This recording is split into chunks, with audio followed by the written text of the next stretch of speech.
Hello, viewers, and welcome to Africa and Beyond Television Network. And this evening, let us take a look on what is happening in the nation of Zimbabwe, as well as the SADC region. So, South Africa is having elections, I think, on 29th May 2024, and several attempts to remove President Jacob Zuma have failed so far. We have seen several attempts on his candidature.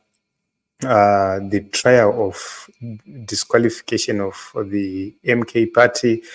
They tried also to unseat him, and right now they've made another attempt as well to remove him, and all these attempts are actually failing at each and every time. Let us take a look on what is happening at this particular moment so that we get to understand what is really happening. So right now, the IEC gave a very important verdict, which we need to take a look upon because it carries a lot of significance. So the Independent Electoral Commission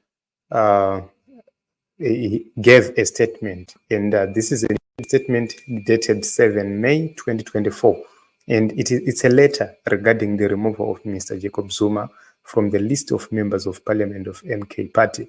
Yeah, they say the Electoral Commission confirms that it has received communication from Mr. Jabulani Khumalo on behalf of the MK party. The letter has also been circulated extensively on social media platforms. In that letter, Mr. Khumalo demands that the Electoral Commission should remove Mr. Zuma as the face of MKP and as the president of MKP. This is Shavangu style of politics actually happening to Jacob Zuma. But let us take a look on what is the response of the Electoral Commission. They say the Commission reiterates its stance that it does not involve itself in internal affairs of political parties.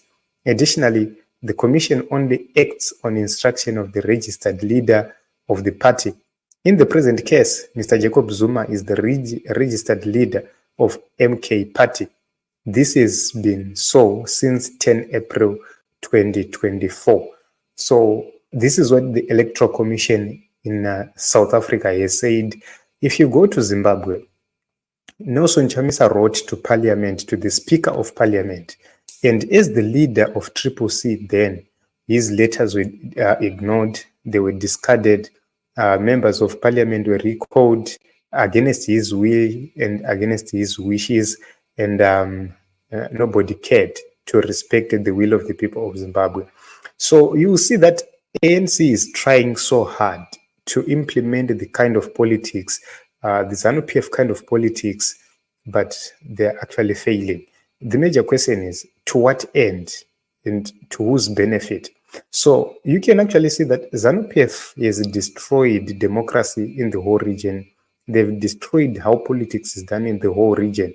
And if you take a look on SA, if they fail to uphold the democracy which has existed for a very long time, then we have chaos and problem across Africa. We have seen ZANU PF meddling in Zambia. We've seen ZANU PF also meddling in South Africa, in several countries. They are actually meddling. But it seems as if they are losing this battle, because if you cross over to Mozambique, there is another story. The ruling party in Mozambique has made or has taken a shift or a different stance. And it's very important for the people of Zimbabwe to note that we are not alone. The region is actually seeing what is happening and is self-correcting.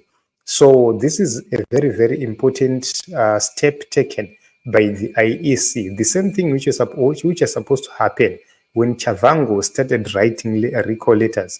This was supposed to happen in the nation of Zimbabwe.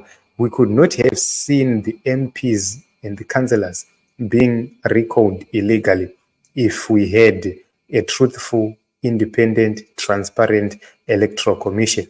We lacked that. So let us go through some comments. Elliot Koto says these are different cases. MKP has clear structures and there is no strategic ambiguity. Anyone can make a correct judgment.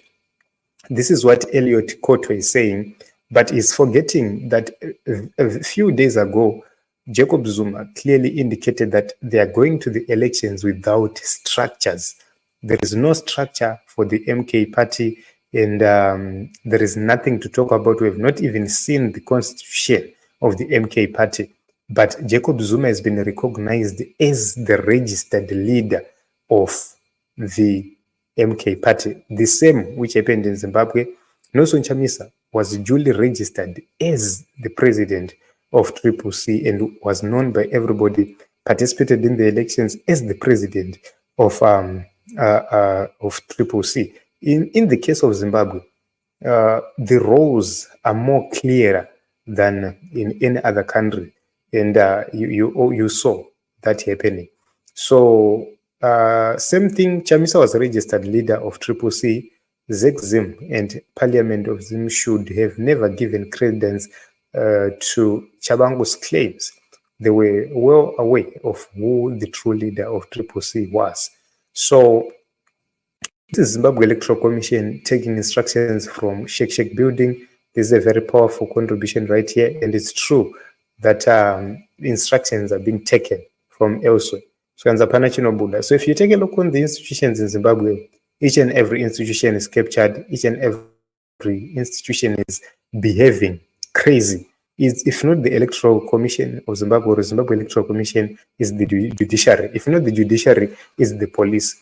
All these institutions which must be strong and which must support and make sure that there are credible elections, they failed in Zimbabwe. But if you go to South Africa, the reason why the Chabangu style politics of ZANU PF is failing is because you see the police behaving differently when it comes to the holding of rallies of other parties. They will do them, and the police will not intervene or they will not intercept rallies of other parties. And that is very important. There's also tolerance when the campaigns are happening in South Africa. There is tolerance to some extent.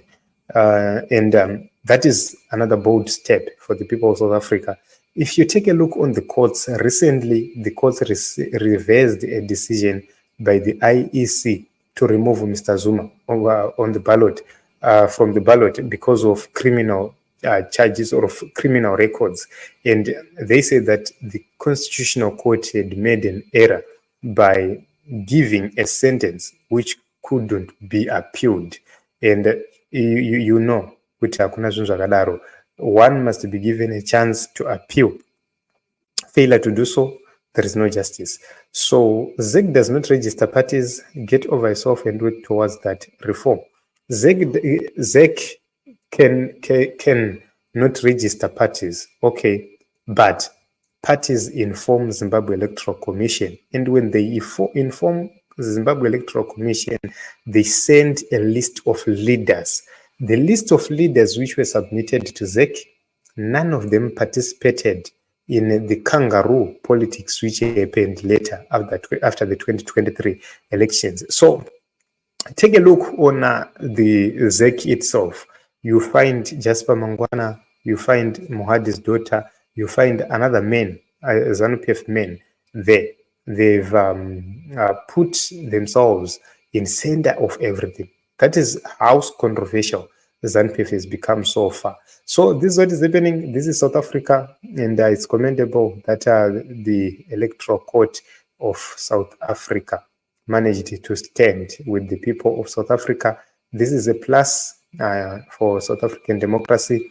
In our next episode, we are going to talk about the new developments in the nation of Mozambique. There are new developments there, very important updates there, and we will need to critically take a look onto those developments. So it is what it is. Let us meet in other episodes as well as other broadcasts. Let me take a few comments right here before we end this program. Regina Piri, if ANC continues like this, war will break out. This is Regina Temba Maposa.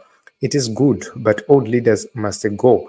Jacob Zuma is old. He must be an advisor. At this moment in time, Jacob Zuma is not fighting to be a president. Jacob Zuma is fighting to correct the mess already created by the ANC. That is the point he is making there. It's not about him becoming president. It's about correcting the mess created by the ANC. So these are the comments, and thank you very much for coming. Thank you very much for the support. Please keep on subscribing, commenting, and also sharing. My name is Ronald. Welcome, Akusha. Let us meet in other episodes as well as other broadcasts.